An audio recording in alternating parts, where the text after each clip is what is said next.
Diz assim, o texto de 1 Samuel 17, vamos lá para o verso 31.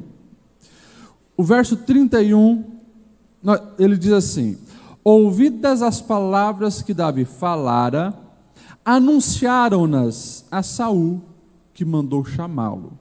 E Davi disse a Saul: não desfaleça o coração de ninguém por causa dele, no caso Golias. O teu servo irá e pelejará contra o filisteu. Pula lá para o verso 40 agora. Olha só. Tomou o seu cajado na mão e escolheu para si 5 pedras lisas do ribeiro e as pôs no alforje de pastor que trazia, a saber, no surrão. E lançando mão da sua funda, foi-se chegando ao filisteu. O filisteu também se vinha chegando a Davi, e o seu escudeiro ia adiante dele. Olhando o filisteu e vendo Davi, o desprezou, porquanto era moço, ruivo, de boa aparência. Disse o filisteu a Davi: sou eu algum cão, para vires a mim com paus? E pelos seus deuses amaldiçoou o filisteu a Davi. Disse mais o filisteu a Davi: vem a mim, e darei a tua carne às aves do céu e às bestas feras do campo. Davi, porém, disse ao filisteu: tu vens contra mim com espada e com lança e escudo. Eu, porém, vou contra ti em nome do Senhor dos exércitos, o Deus dos exércitos de Israel, a quem tens afrontado. Hoje mesmo o Senhor te entregará nas minhas mãos, ferir-te-ei, tirar-te-ei a cabeça, e os cadáveres do arraial dos filisteus eu darei hoje mesmo às aves do céu e às bestas feras da terra, e todos saberão que há Deus em Israel. Saberá toda esta multidão que o Senhor salva, não com espada nem com lança, porque do Senhor é a guerra, e ele vos entregará nas mãos.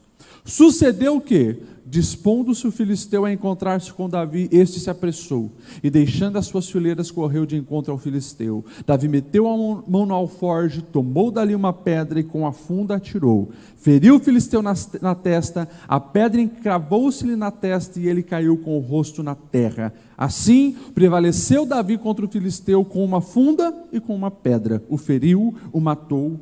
Porém, não havia espada na mão de Davi, pelo que correu Davi, lançando sobre o filisteu, tomou-lhe a espada, desembainhou-a, matou, cortou-lhe a cabeça, e vendo os filisteus que era morto o seu herói, fugiram. Até aqui, amém? Pode se assentar. Gente, um clássico, uma história clássica de 3.000 anos atrás, que Deus fez chegar até nós para nos ensinar. O contexto, quem sabe, a maioria de vocês aqui já entende quando lê aqui o 1 Samuel 17. Nós estamos falando de um adolescente, um jovem chamado Davi, que nesse momento ele já havia sido ungido rei. Você conhece a história, o profeta Samuel chega lá na casa de Jessé, e quando vê o filho de Jessé mais velho, se encanta, né? Nossa, o Eliabe, é esse o homem que vai ser escolhido por Deus como rei. E daí Deus diz algo extremamente importante, que nós precisamos guardar no coração, principalmente nessa geração das aparências. Deus diz assim: Samuel, não atente para a aparência, porque eu rejeitei. Deus não vê como o homem vê. E o Senhor diz assim: eu, Senhor, vejo o coração, enquanto vocês veem a aparência. Isso é forte por quê? Porque nos revela 2 olhares que estão sobre nós, e sempre vai ser assim. Olhares estarão sobre você. E se você quer receber aplauso de pessoas, sempre invista muito mais na sua aparência do que na sua essência. Se você quer receber muita curtida nas suas redes sociais, tem milhões de seguidores no TikTok, Instagram e assim por diante, fica só preocupado com a aparência, vai ter um monte de gente seguindo, só que você corre um risco também de ser desprezado pelo Senhor. Não estou dizendo que nós não devemos cuidar do nosso corpo, mas muito mais da nossa essência. E Davi era assim.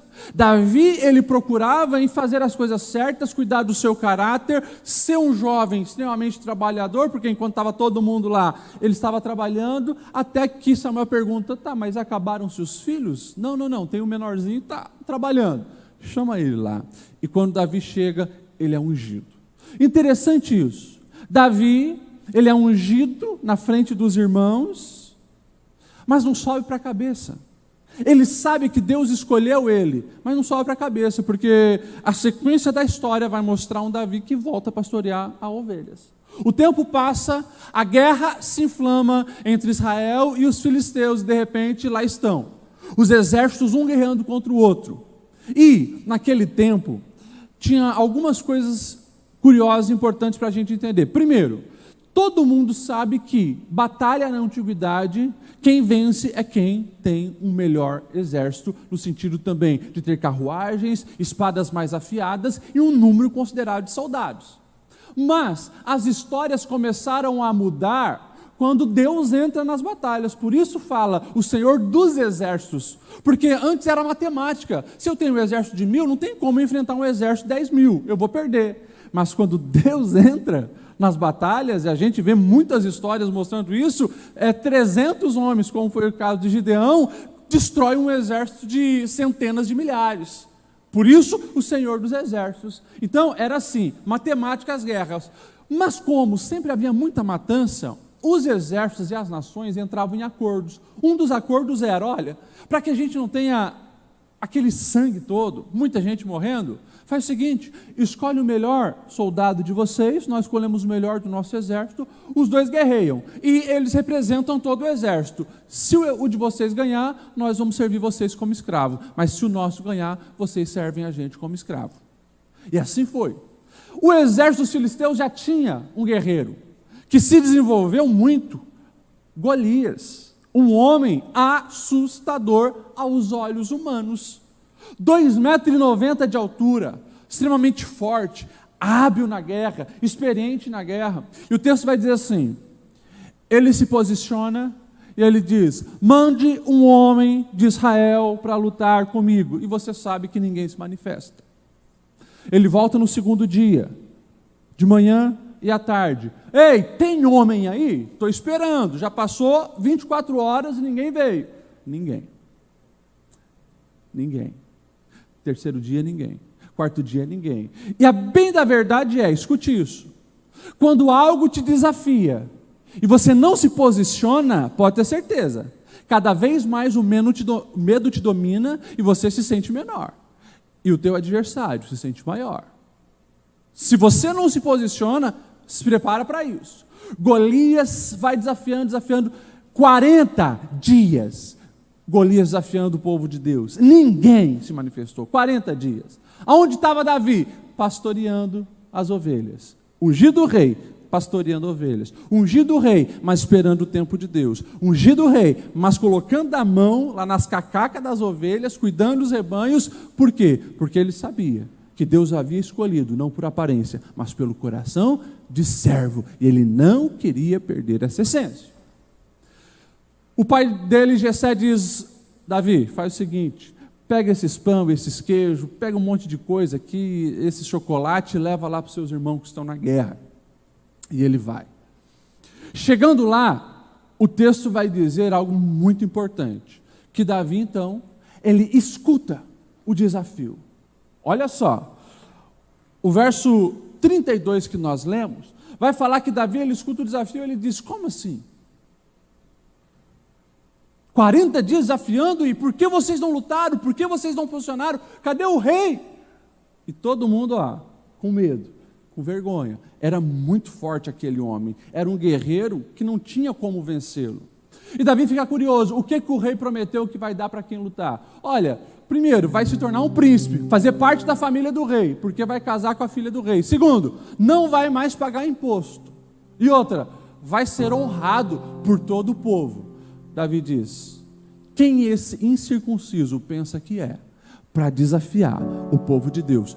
Pode falar para o rei que eu vou. E o texto que nós lemos diz assim, não desfaleça o coração de ninguém, porque eu pelejarei contra esse filisteu. Vocês que estão anotando, anota aí a primeira lição que eu quero que vocês saiam daqui entendendo. E isso é muito importante. Se você não lutar pelo futuro que você quer, você vai ter que aceitar o futuro que vier. Nós temos aqui um grande problema. Sim ou não?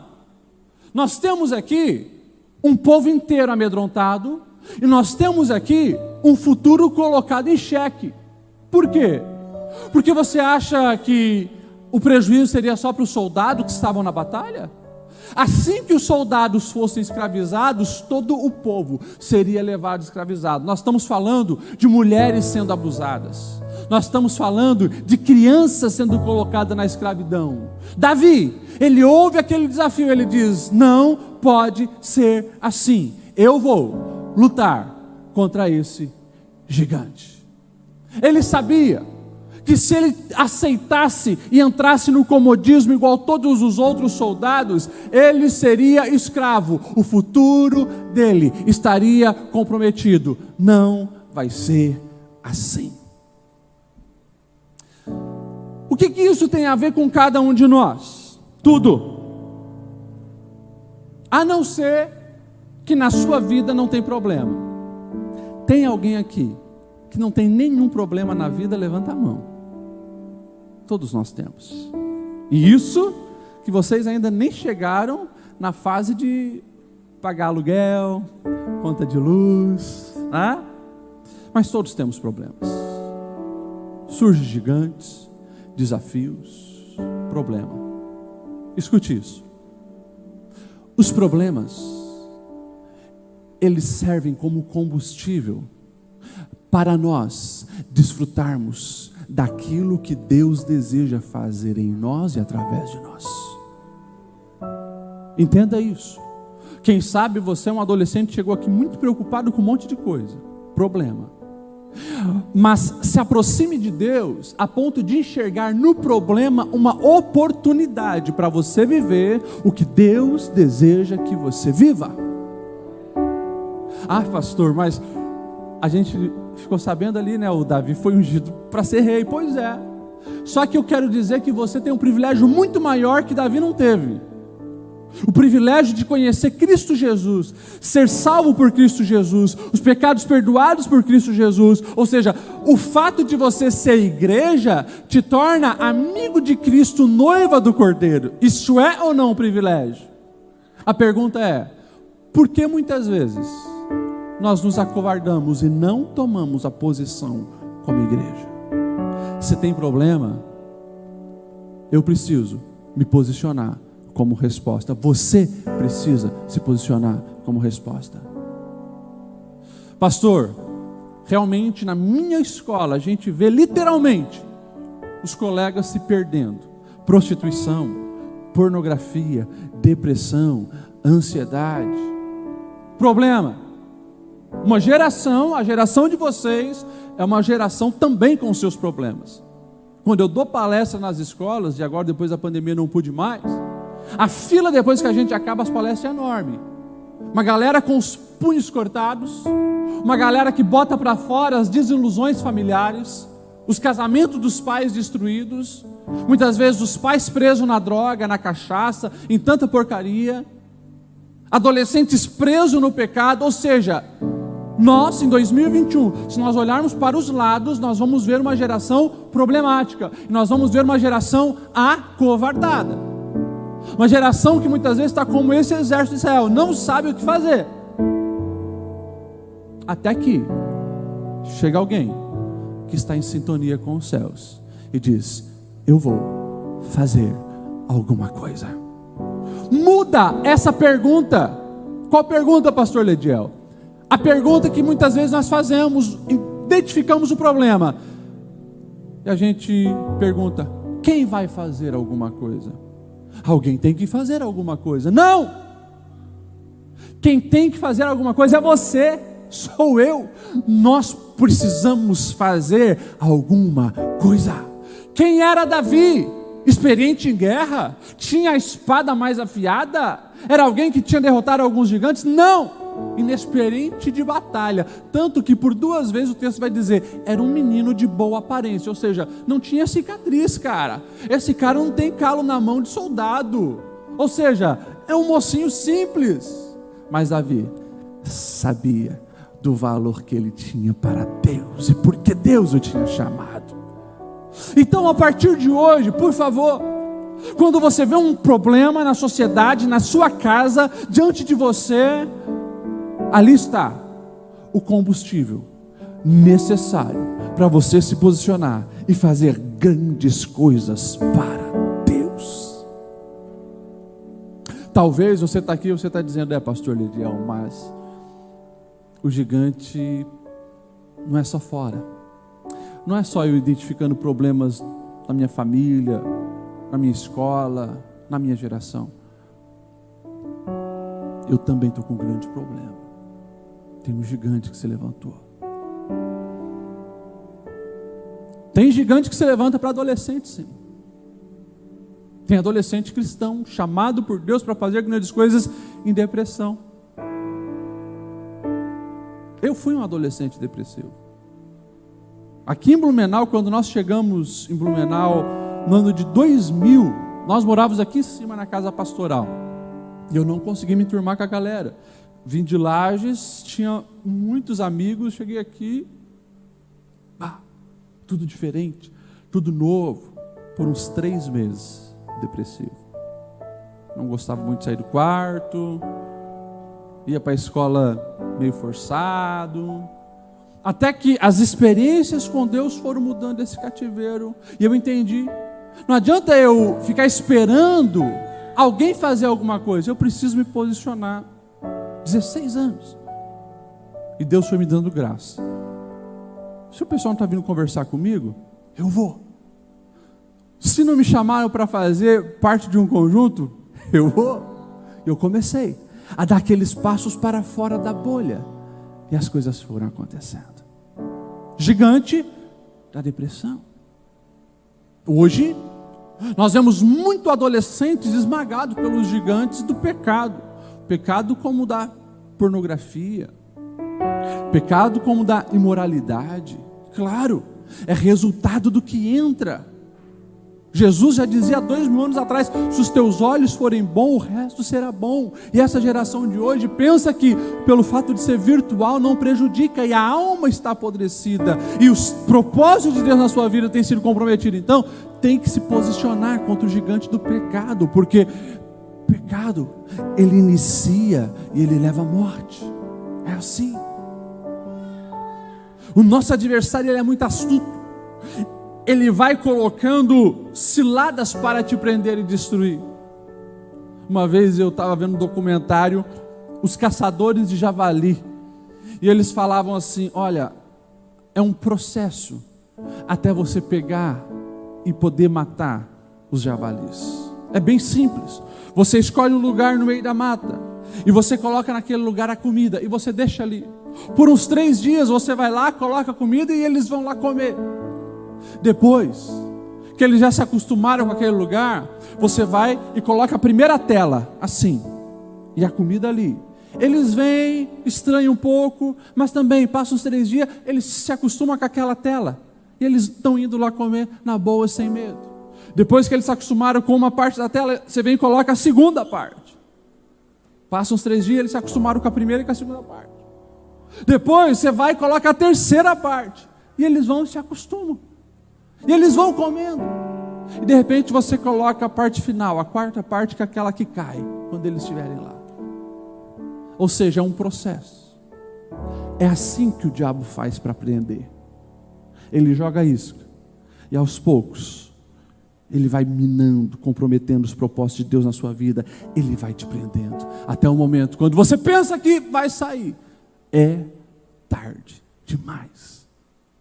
Identifica esse gigante.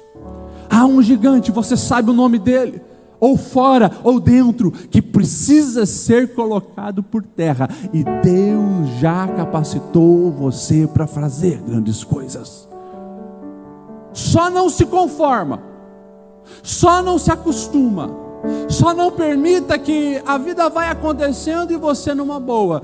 Se você não lutar pelo futuro que você quer, você vai ter que aceitar o futuro que vier. Ei, e se você é do tipo que fala, deixa a vida me levar, a vida leva eu vou dizer, a vida sempre te leva para bem longe dos propósitos excelentes que Deus tem para você. Davi foi ungido rei, mas ele se posiciona: eu preciso lutar contra esse gigante. O que Deus tem para a sua vida? Você acha mesmo que Deus tem para a sua vida coisa pouca? Você acha mesmo que o que Deus tem para a sua vida é algo insignificante? Você acha mesmo que o que importa é você passar 70, 80 anos nessa terra e morrer com um carrão, com uma casona, e deu, e isso foi importante? Não.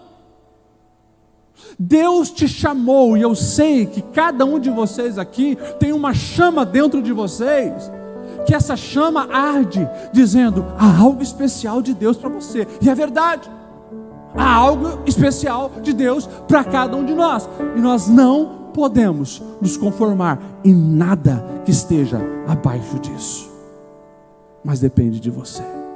Busque, lute, e eu uso essa expressão mesmo, lute, porque a vida cristã é uma batalha. Você vai ter que sim ir para a guerra, olhar nos olhos desse gigante, enfrentá-lo e saber que Deus fará grandes coisas através da sua vida. A segunda lição que esse texto deixa bem claro para cada um de nós é que Deus, Ele vai potencializar as nossas habilidades, mas quem usa as habilidades somos nós. O texto diz assim: Davi vai falar com Saul, e Saul, o rei, olha para Davi e diz: você vai lutar contra o gigante? Ele é experiente em guerra e você é só um menino. Eu vou. Deixa eu te falar algo, rei. Sou pastor de ovelhas. E certa vez veio um urso para comer as minhas ovelhas. Eu enfrentei o urso e eu matei. Outra vez veio um leão. Eu enfrentei o leão e eu matei. Escute, o mesmo Deus que me deu vitória com o urso e com o leão me dará vitória diante desse adversário. Daí o rei pega a armadura dele, porque nem todos tinham espada. Pega a armadura dele, coloca em Davi a espada, o escudo, o capacete. Davi se sente desengonçado e olha só o que o moleque diz: não dá, tira isso aqui, eu vou pegar a minha funda. E o texto diz que ele vai no ribeiro, pega 5 pedras, coloca no alforje. A pergunta é: por que Davi rejeitou a espada e a armadura de Saul e ficou com a sua funda? Pegou 5 pedrinhas. Por quê? Simples a resposta. Sabe por quê? Porque aquele era instrumento de batalha de Davi. Ele era bom naquilo. Uma funda na mão, com pedras. Nisso ele era bom. Pergunto: como que Davi ficou bom com funda e com pedra? É simples. Veio um anjo com a varinha mágica assim, ó, botou na cabeça dele. Não. Pastor de ovelhas, profissão simples. Você tem um cajado, que ele tem uma curvatura, você resgata as ovelhas, usa aquilo para afugentar também animal, e você tem funda para tirar pedra de longe, no lobo, no leão, no que vem tentar prejudicar a sua ovelha. Davi, desde pequeno, ele foi treinando.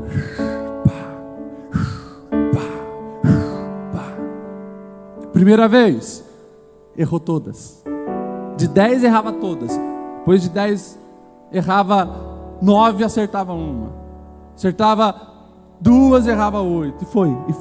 Até que chegou um momento onde ele desenvolveu as habilidades e foi se tornando excelente naquilo. Tá, pastor Lediel, aonde que o senhor quer chegar? Simples. Por que você ainda não está fazendo nada para Deus? Eu não sou excelente. Escute isso. Ninguém em toda a história da humanidade se tornou excelente em alguma coisa sem praticar. Ninguém. O que eu quero que você entenda? Há uma falácia mentirosa e enganosa, aonde, principalmente através das comparações que se faz nas redes sociais, compromete você sem ser quem você deveria ser. Porque você acha, poxa, mas eu não falo bem, eu não canto bem, eu não toco bem, eu não ensino bem. E assim, o que vai acontecendo no mundo espiritual é literalmente você vai se acovardando diante da vida, se diminuindo. Os bebês, eles evidenciam que há algo dentro de nós que sempre nos ensinam a crescer, a evoluir. Ou você conhece algum bebê que nasceu correndo?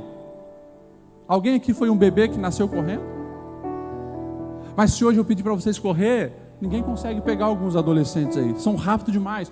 Como que isso aconteceu? Um bebê, ele nasce sem andar, mas vai chegando perto de 1 ano, ele já está se engatinhando, ele fica em pé, cai, fica em pé, cai, muitas vezes bate a cabeça, chora, mas ele não desiste, ele continua, ele continua, ele continua, até que aquilo se torna algo natural para ele. E daí tem adolescente que tem uma chama dentro dele dizendo: fala de Jesus, prega a palavra, chame essa galera para a igreja, toca violão na escola, organiza um teatro, faça. E você diz: não dá, porque eu ainda não estou excelente. Em nome de Jesus, a partir de hoje, entenda essa verdade. Há em você uma essência do divino, uma essência de Deus.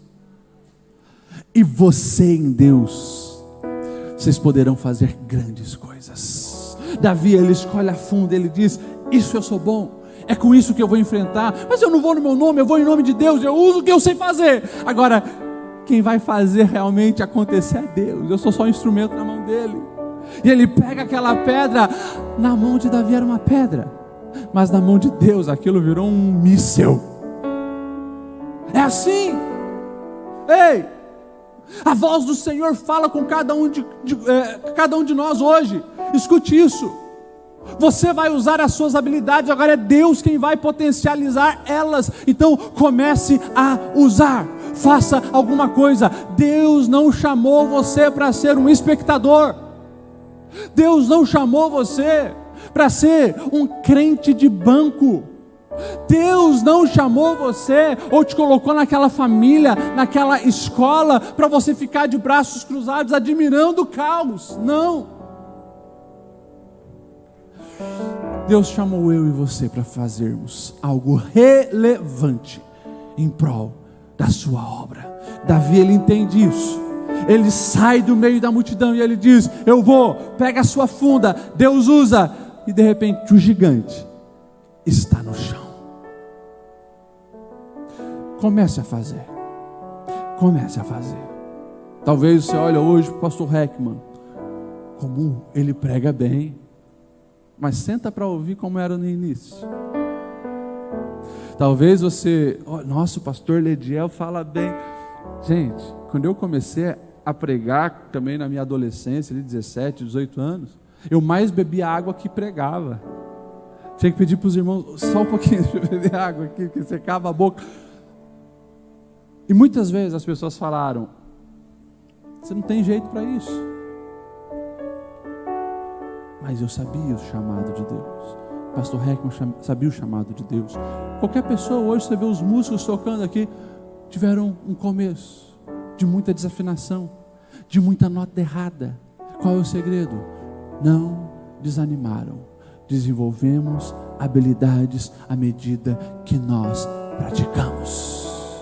É assim em todas as coisas da vida, inclusive você que tem um chamado de Deus para fazer grandes coisas, como orar pelos enfermos.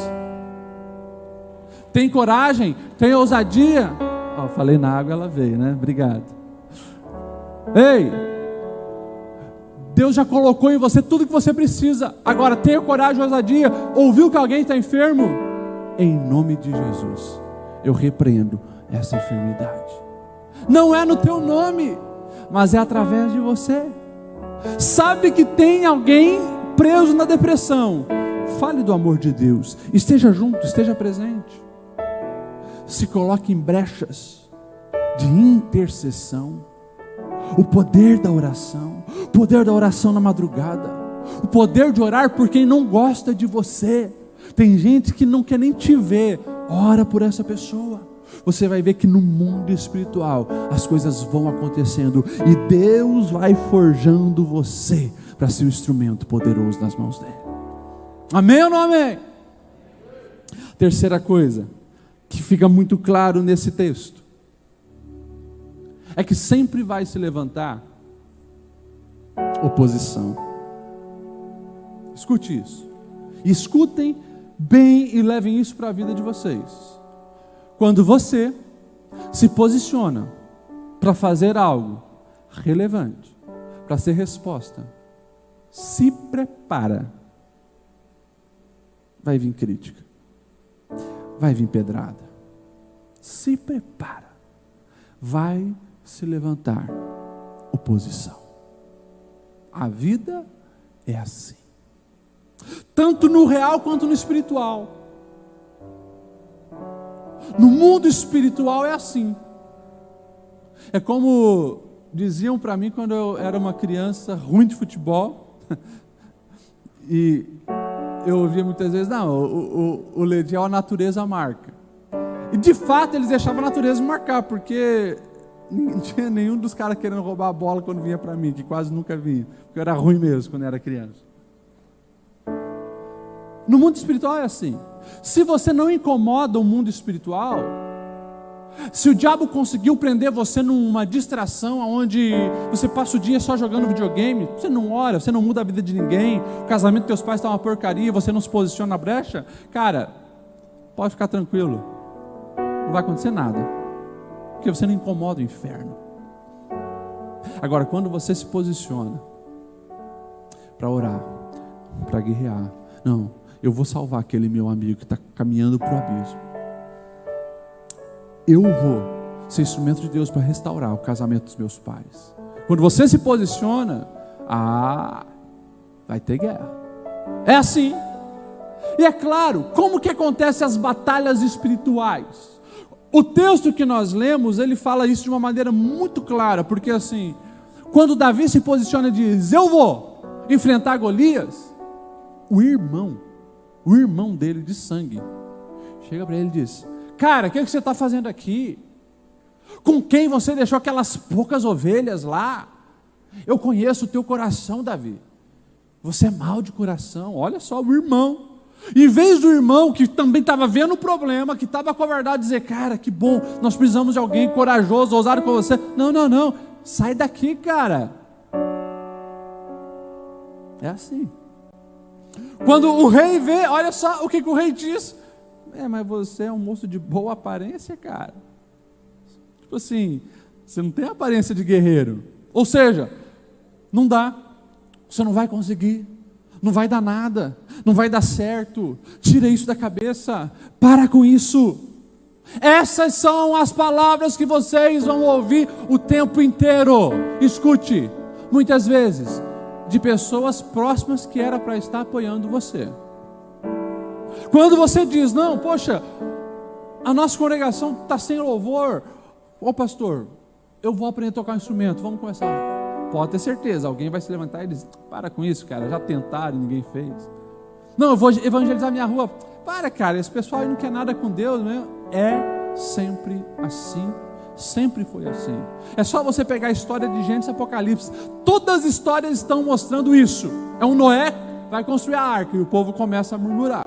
É um Neemias, chamado por Deus para levantar os muros, começa a perseguição, vem um Gesem, um Tobias, um Sambalate, para com isso, cara, você está querendo o quê? Se tornar rei? Negócio mal feito, vai subir uma raposa, vai destruir esse muro, para.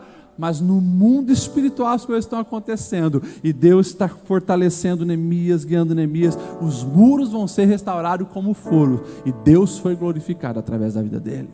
É assim, é uma mulher pecadora, quando sabe que Jesus está na casa do Simão fariseu, ela vai lá com o seu melhor perfume, ela derrama, ela chora aos pés de Jesus, ela desata o cabelo e começa a secar os pés de Jesus. E o interessante é que quando ela faz isso, na mente do fariseu começa a murmurar: ah, se Jesus fosse alguma coisa mesmo, ele sabia quem que era essa mulher. E daí Jesus faz a aplicação. 3 coisas deveriam ter acontecido, não aconteceu. Eu entrei na tua casa, você não me deu um beijo de boas-vindas, você não lavou os meus pés, você não me perfumou. Ou seja, o protocolo básico de uma boa recepção você não fez. Daí uma mulher que nem mora aqui, quando ela decide fazer, você vem criticar?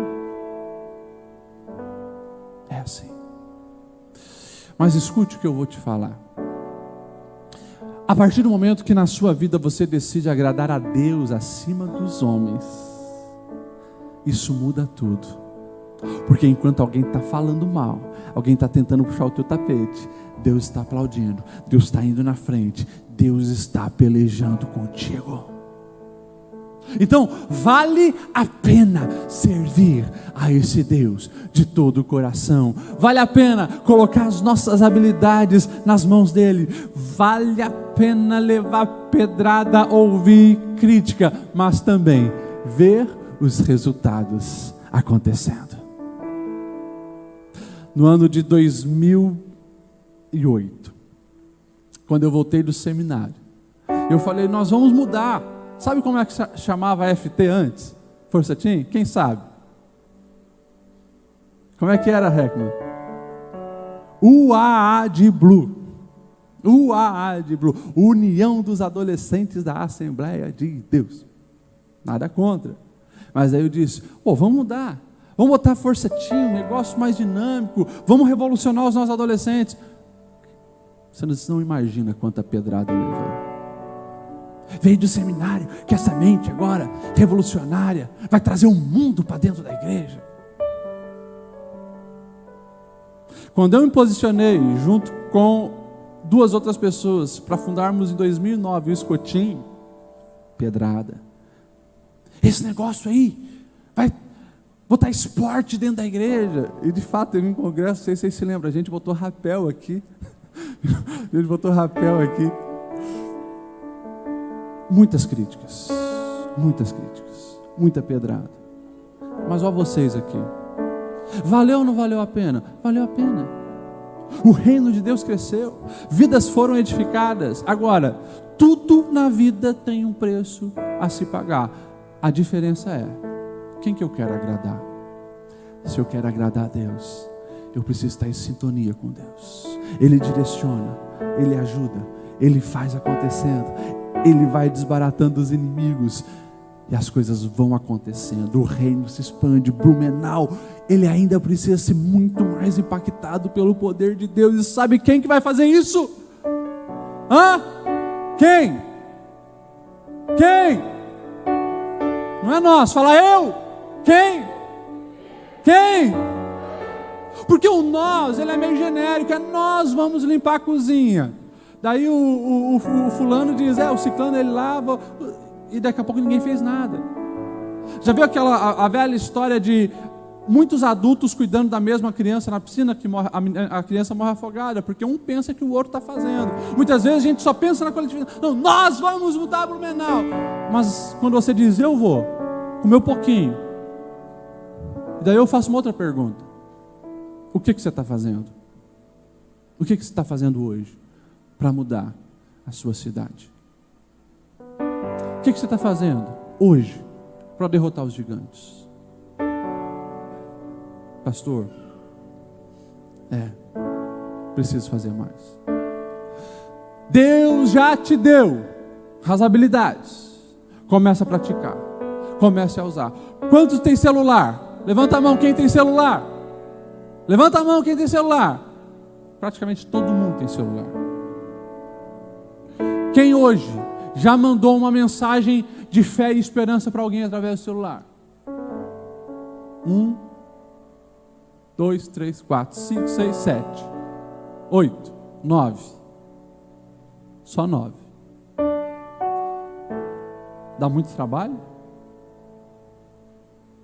A gente vai perder muitos litros de sangue se a gente mandar uma mensagem.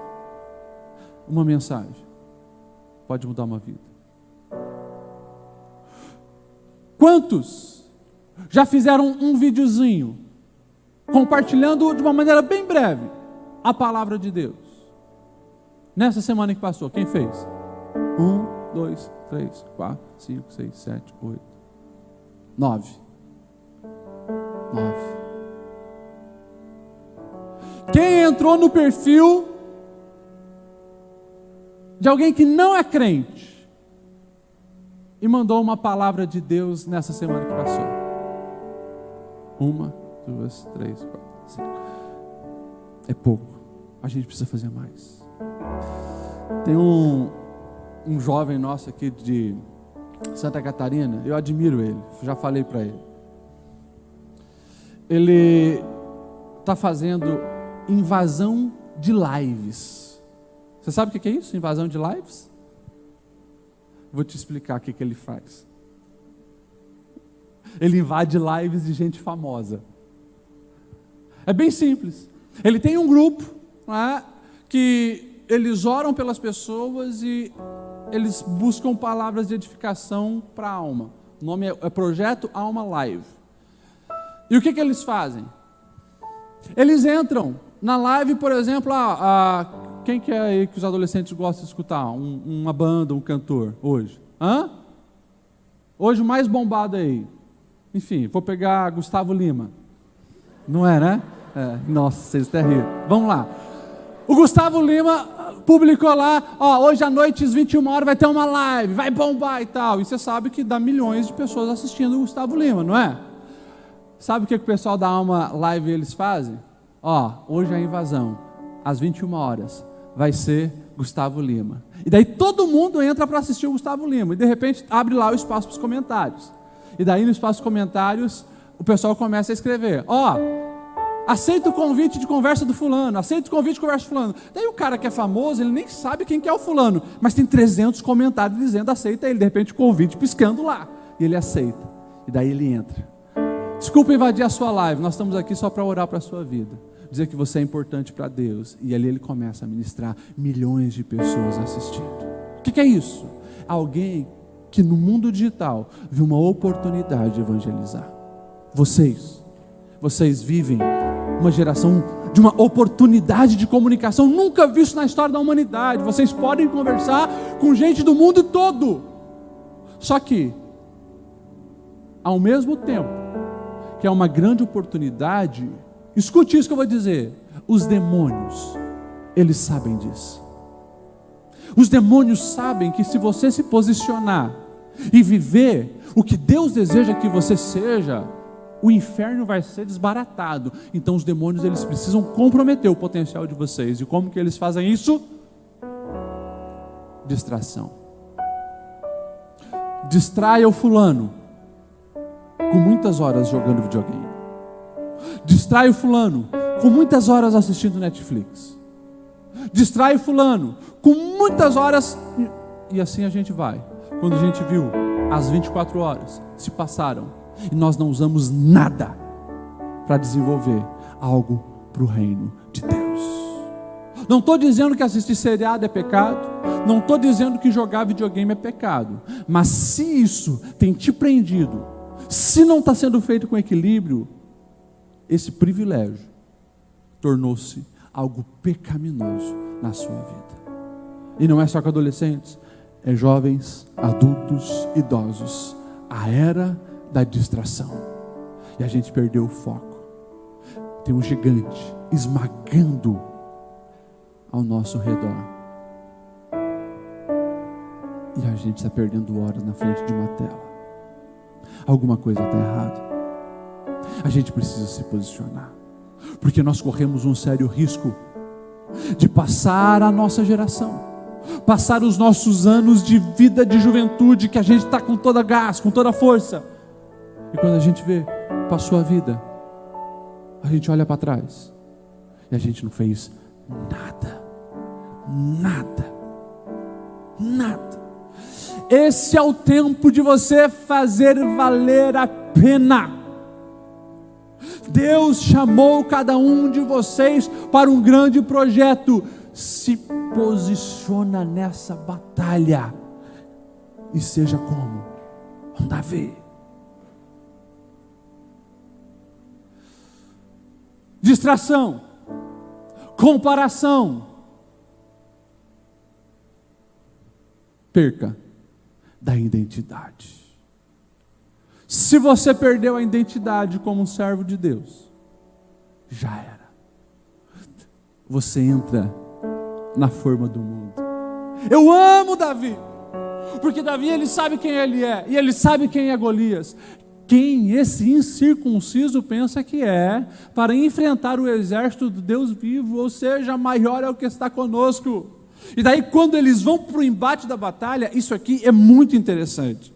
Porque quando a gente olha ali em 1 Samuel 17, a partir do verso 4, tem a descrição de quem é esse Golias. E o texto diz assim: 2,90 metros de altura, capacete de bronze, couraça de escamas, uma couraça de bronze de escamas, 60 quilos, só essa couraça, 60 quilos, caneleiras de bronze, dardos de bronze, uma lança enorme, só a ponta da lança desse cara pesava 7 quilos, e ele tinha um escudeiro que ia diante dele, ou seja, uma geração que ela olhava e fazia as decisões da vida baseada apenas no que os olhos veem, se assustou.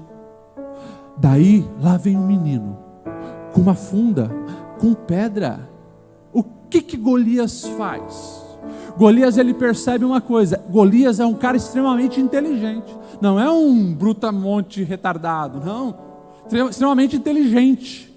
Quando ele vê que tem um cara lá, que não ficou com medo da sua aparência, ele sabe, esse é diferente. Se ele não se importa com a aparência, eu preciso alcançar o coração, eu preciso destruir o coração, eu preciso destruir a coragem e a ousadia desse jovem. Como que eu vou fazer isso?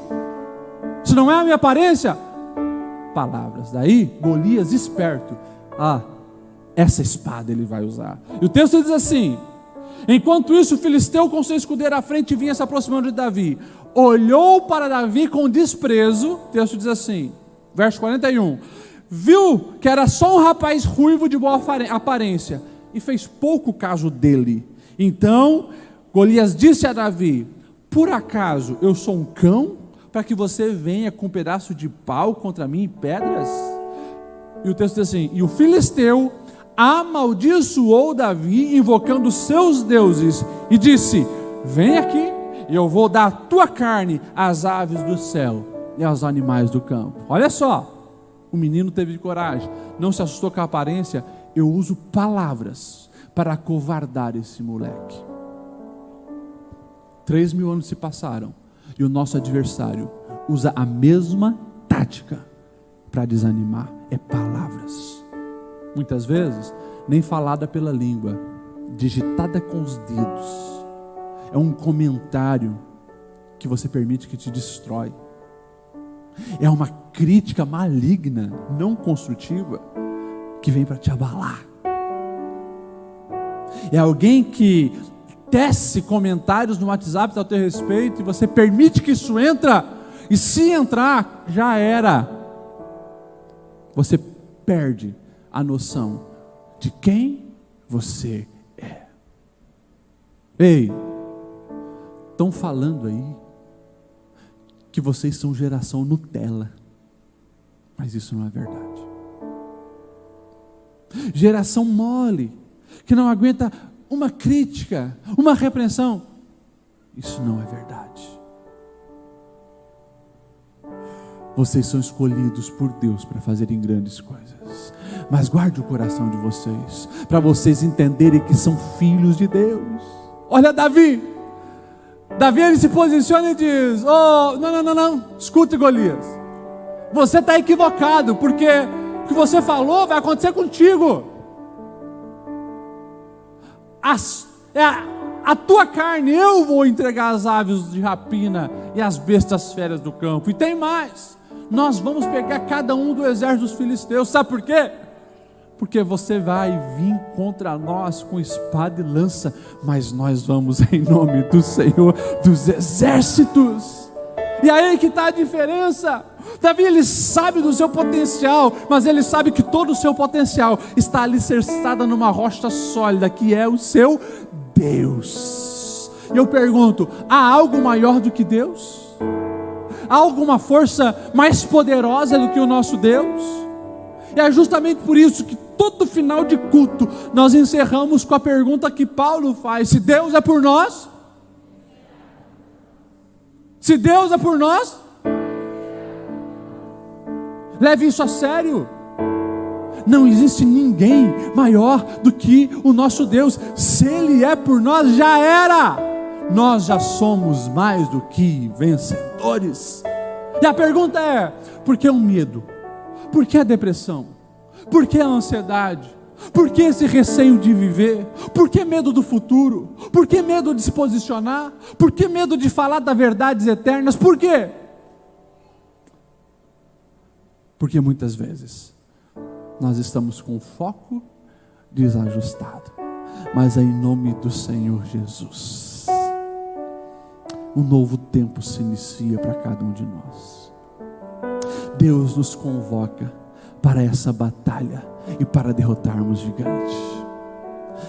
Quando nós olhamos para a história de Israel, o povo fica maravilhado com o que Deus fez através da vida de Davi. E lá na frente nós vamos ver outros gigantes sendo destruídos, porque pessoas se inspiraram naquilo que Davi havia feito. Se você pega o 2 Samuel 23, do 11 ao 12, você vai ver que, depois deles, Samá, filho de Agé de Arar, os filisteus, reuniram-se em Leí, onde havia uma plantação de lentilha. O exército de Israel fugiu, mas Samá se posicionou.